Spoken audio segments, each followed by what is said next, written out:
I'm a loner, I'm as lonely as can be. 'Cause when I pick up my banjo, nobody wants to play with me. Howdy, I'm Banjo Ben Clark on behalf of the Lonely Banjo Players Association and Foundation.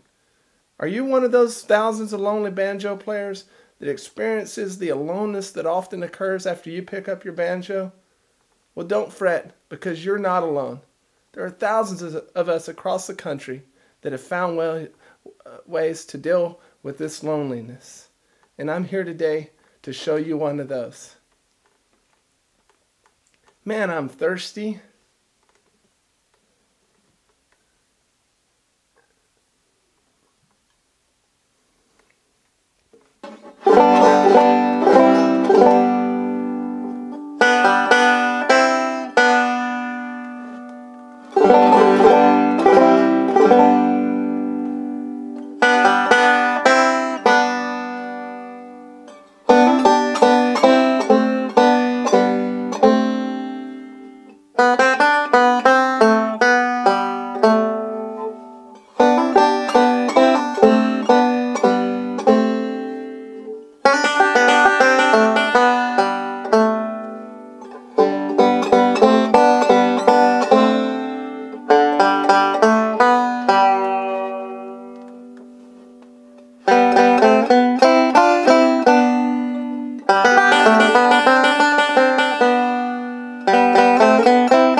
Howdy y'all, today we're going to break down a classic tune that perhaps gets requested more than any other song when you have a banjo in your hands, and that's Dueling Banjos.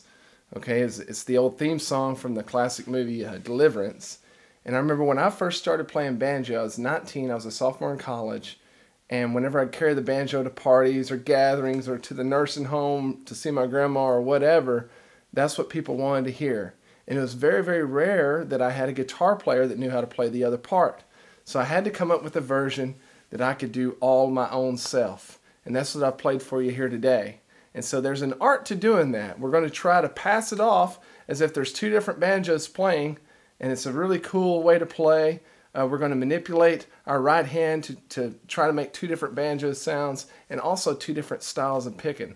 So get your banjo out, get tuned up. Let's dive right into this one. When playing a song such as Dueling Banjos by yourself, it poses a couple of problems. So one way that we're going to get around that is to play the guitar part on the banjo itself. But we've got to differentiate between what the guitar part is and what the banjo part is. And there's a couple of different ways that we're going to do that. One is just by the tone, we're going to shift our right hand up the head a little bit. And the other way is by using a completely different picking technique invented and made famous by the late, great Don Reno of Reno and Smiley, who in my opinion was one of the best, inventive, most awesome banjo players to ever live, not to mention his sons, which are incredible. And so we're going to employ that Reno technique as well as changing our tone to kind of mimic what that guitar might be doing. Now, in this version that I played for you, it's not an exact replica of the arrangement that was played on the movie, but it's close enough, and I think it's a really fun version to play. Now, let me explain to you a little bit closer a little bit better about what exactly we're going to do with our right hand that makes it so important. We're trying to differentiate between these two instruments playing back and forth. So one way to do that is to move our hand up the head. And what that'll do is really mellow out our tone and round out the tone. I'll play you a quick example of something right quick and you'll be able to hear what I'm talking about. I'm playing a little piece of Little Rock Getaway with my hand very close to the bridge, which is normally where we keep our hand whenever we're playing down the neck like this. Okay? It sounds something like this.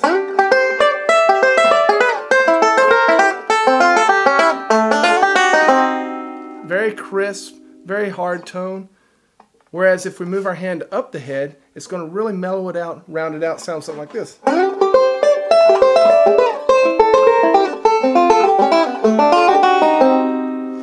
I'm sure that you can hear the difference. So that's one way that we're going to distinguish between these two instruments.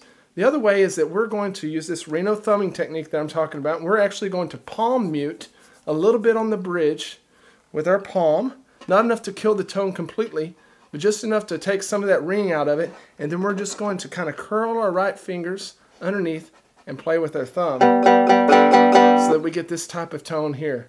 So let me break down the intro, the slow part of this song. I'm going to do a split camera thing here where you can really see nice and close up exactly what's going on.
Okay, let's talk about this first little part. We haven't gotten to that Reno thumbing technique quite yet, but we do want to distinguish between the guitar and the banjo, and the way that we're going to do that is just by the style of picking. Again, we're going to start off with kind of a strum. I've gotten in the habit of using the back of my thumb pick whenever I'm doing the upstroke of my strum. A lot of people use one of their picks going this way, so it would be which is probably better because you can't. It's pretty easy to get that thumb pick hung up and maybe lose it, but I do it like that. We're just going to strum down, then we're going to make our C chord with our left hand, and we're going to answer it. We're going to come all the way back down to the bridge to get that crisp tone that we were talking about, and we're going to answer it as the banjo part. Then once again, same thing. Then we're going to move our hand up the neck to get that round tone, or up the head, and we're going to do this.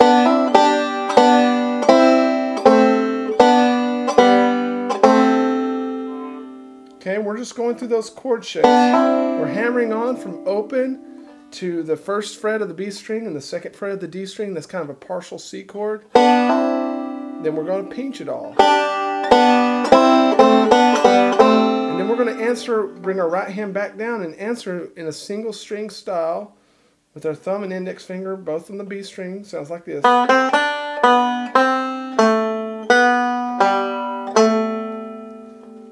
Then we're going to do the same thing up here. This time the banjo is going to answer in just a little different fashion. We're going to start throwing a forward roll in there. If you can't catch this by watching it, the tab is available on the website as well. And play that for you really slow.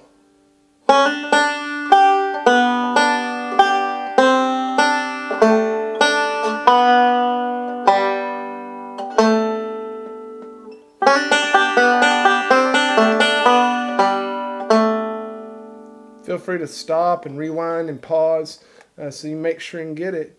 Now the last little answer that we do in this part, he comes back down and does pinching on the low 2 strings.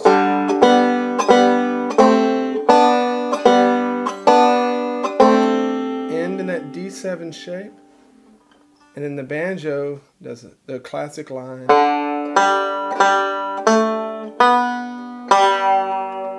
When I hit that last G string, I'm going to push my 2 fingers against the head of the banjo. Then with my left hand, I'm going to kind of push out on the neck to give that, that bending sound. All right, let's jump into the Reno stuff.